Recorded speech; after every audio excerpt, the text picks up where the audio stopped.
Hi everyone, চলে এসেছি আমার একটা লুকের রিক্রিয়েশন নিয়ে। এই লুকটা আমি ক্রিয়েট করেছিলাম যখন কিনা আমি বাদাবনের সাকসেস পার্টিতে গিয়েছিলাম। যেদিনকে আমাদের পার্টি ছিল সেটা ছিল মার্চের একদম শেষ দিন, 31শে মার্চ। তো সেই সময় কিন্তু একদমই এরকম গরম ছিল না যেরকম গরমটা এখন আছে। তো সেই সময় আমার মেকআপ করতে বা এই মেকআপটা ক্যারি করতেও কোনো প্রবলেম হয়নি। আর ওই সময়ে আমার স্কিনটা খুবই খুবই খুবই সুন্দর ছিল, পুরো একদম উইদিন গ্লো করছিল। কিন্তু এই মুহূর্তে দাঁড়িয়ে আমার স্কিনের কন্ডিশন খুবই খারাপ, যে কারণে আমি মেকআপ করার সময় এবং মেকআপ করার পরেই ডিফারেন্সটা বুঝতে পেরেছিলাম। তো যা বললাম যে ওই দিনকে যেহেতু আমার কন্ডিশনটা খুবই ভালো ছিল, যে কারণে আমাকে বেশি একটা ফাউন্ডেশন ইউজ করতে হয়নি। ঠিক একই রকমভাবে আমি খুবই সামান্য ফাউন্ডেশন ইউজ করেছিলাম, প্যান স্টিক ইউজ করেছিলাম। যদিও ফাউন্ডেশন নয়, মানে লিকুইড ফাউন্ডেশন নয়।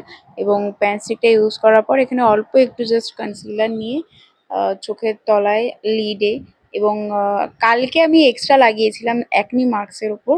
ওই দিনকে এটা আমি ইউজ করিনি কারণ ওই দিনকে আমার কোনো প্রয়োজন পড়েনি। যখন আমি এই ভিডিওটা শুট করছিলাম তখন এতটাই গরম ছিল যে ফ্যান চলা সত্ত্বেও আমি পুরো ঘেমে যাচ্ছিলাম। তো যাই হোক, এখানে আমি অল্প করে পাউডার নিয়ে সেট করে নিলাম পুরো ফেসটা। অ্যাকচুয়ালি পুরো ফেসটা নয়, ওই শুধুমাত্র টি জোনটুকু আমি সেট করে নিলাম এবং যেখানে যেখানে কনসিলার লাগিয়েছিলাম। পুরো ফেসটা আমি পাউডার দিয়ে সেট করতে চাইনি কারণ আমি একটা ন্যাচারাল গ্লো চেয়েছিলাম এবং সেটা ওই দিনকে প্রেজেন্ট ছিল। আমি এখানে একটা ফটো অ্যাটাচ করে দেবো, জানি না ফটো দেখলে তোমরা কতটা বুঝতে পারবে। দেন আমি এখানে নোজটাকে কন্ট্রোল করে নিলাম, কারণ আমাদের মতন যাদের ভোঁতা নাক আছে তাদের কন্ট্রোল করা খুবই জরুরি। দেন হালকা করে একটু ব্লাশ অ্যাপ্লাই করে নিলাম, এবং নাকে আমি ব্লাশ অ্যাপ্লাই করবো না এটা তো কখনো হতেই পারে না। তারপর আমি মুখটাকে জানি না কেন আমি এরকমভাবে রেখে দিয়েছিলাম। এখন এডিট করার সময় যখন আমি দেখছি তখন আমার খুবই হাসি পাচ্ছে এটা দেখে। যাই হোক, তো ব্লাশের যে কালারটা ছিল সেই কালারটা নিয়েই আমি হালকা করে আইলিডে অ্যাপ্লাই করে নিয়েছিলাম। আইলিডে আমি আর এক্সট্রা কোনো কালার অ্যাড করিনি। দেন একটা জেল আইলাইনারকেই আমি অ্যাজ আ কাজল হিসেবে লাগিয়ে সেটাকে একটা ব্ল্যাক আই শ্যাডো দিয়ে স্মাচ করে নিলাম। তারপর একটা নিউড শ্যাডো দিয়ে পুরোটা সিমলেসলি ব্লেন্ড করে নিলাম।